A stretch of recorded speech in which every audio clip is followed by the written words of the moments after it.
Saudari-saudara, berjumpa lagi dengan saya Vidi dalam renungan harian. Hari ini adalah hari Sabtu, tanggalnya tanggal 17, bulannya bulan April, tahunnya tahun 2021.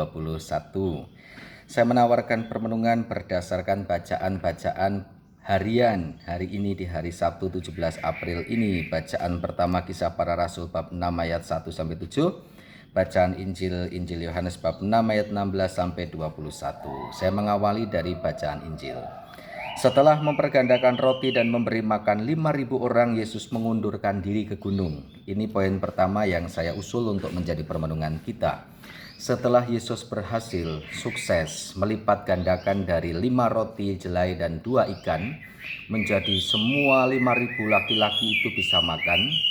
Bahkan masih dikumpulkan sisanya 12 bakul penuh, tidak ada yang tersisa supaya tidak ada terbuang. Boleh dikatakan itu suatu karya pastoral yang menakjubkan, yang sukses. Tapi apa yang dilakukan Yesus? Yesus segera pergi ke gunung. Artinya apa? Mencari tempat yang sunyi. Untuk apa? Sudah pasti. Untuk menggali rohani, relasi antara dirinya dengan Bapa. Ini inspiratif untuk para petugas pastoral. Ketika kita berkarya, berpastoral, kita merasa sukses dan sebagainya. Hati-hati karena nanti akan ada banyak entah ujian atau kekaguman dan sebagainya. Kalau kita tidak hati-hati, nanti merasa bahwa akunya lebih besar.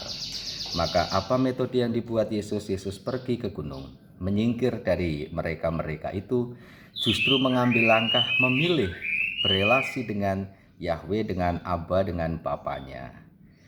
Ini inspiratif untuk para petugas pastoral, para imam, para suster, biarawan, biarawati, petugas pastoral, DPP, dan sebagainya, prodiakon. Ketika kita melakukan karya, tidak sedikit lalu mereka kemudian tak kagum lalu memuji dan sebagainya. Bukan saya, bukan aku, bukan kita, tetapi Allah yang ilahi, yang memampukan, yang memberi keberhasilan itu. Ini permenungan yang pertama.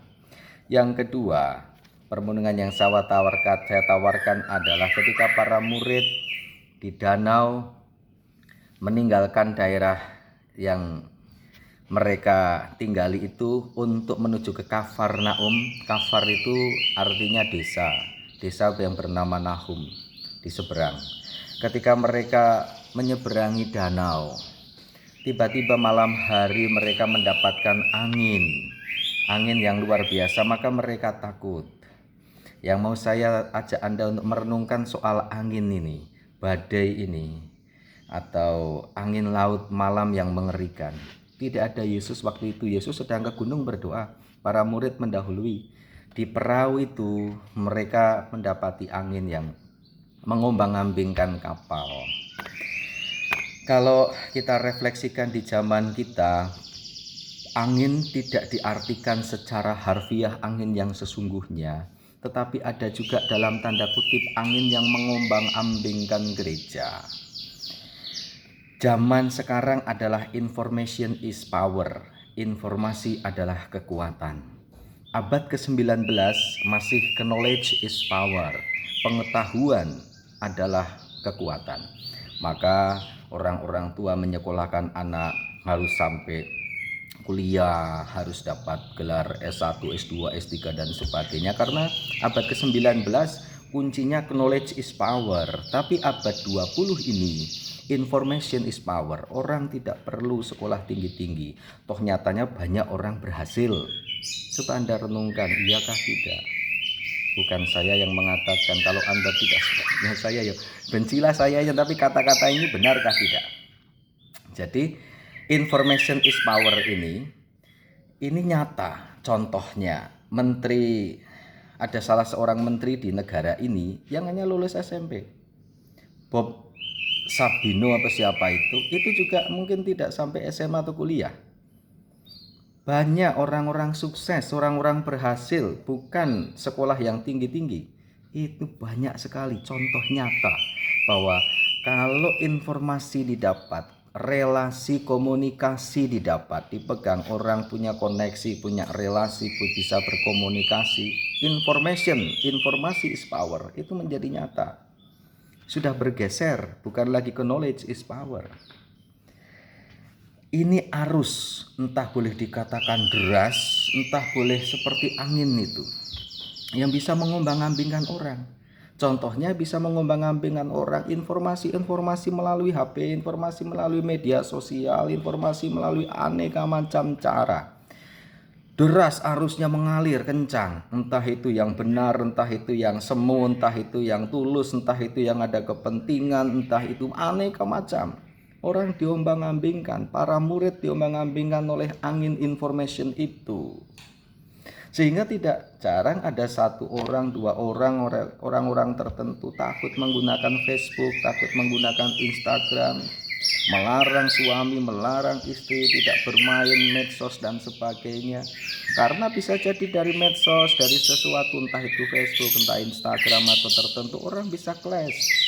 Pernah ada kejadian dalam suatu medsos saling unggah status, lalu kemudian salah paham, lalu terjadi hampir berantem dan sebagainya. Banyak contoh. Ini saudari-saudara, angin sakal, angin yang dialami para murid zaman kita. Akhirnya yang ketiga, saya menawarkan apa yang dikatakan Yesus. Jangan takut. Gereja ini, para murid, Anda saya zaman sekarang, ini bukan milik hierarki, bukan milik kaum berjubah, bukan milik imamnya, bukan milik uskupnya, bukan milik siapa-siapa. Gereja ini sesungguhnya secara rohani milik Roh Kudus, milik Yesus Kristus, milik Allah Bapa, milik yang ilahi. Maka menjadi nyata entah itu gereja dibom, mau dimusnahkan dan sebagainya, gereja tetap hadir kembali, bahkan tumbuh dengan subur, darah para martir dan sebagainya. Maka Yesus mengatakan, jangan takut, ini aku.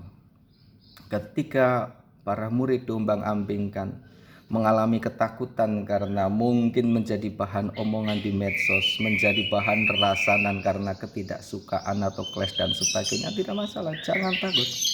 Asalkan sesuatu itu kita bertindak yang benar, tidak menyalahi tata norma yang mendasar. Jangan takut, karena orang lebih cenderung takut nama baik, takut tidak disukai, takut dirasani dan sebagainya. Ini sangat realistis. Yesus mengatakan, jangan takut, ini aku. Yesus menyertai Anda, Yesus menyertai kita, para murid zaman itu, dalam berselancar di arus angin sakal information. Tuhan memberkati Anda, berkata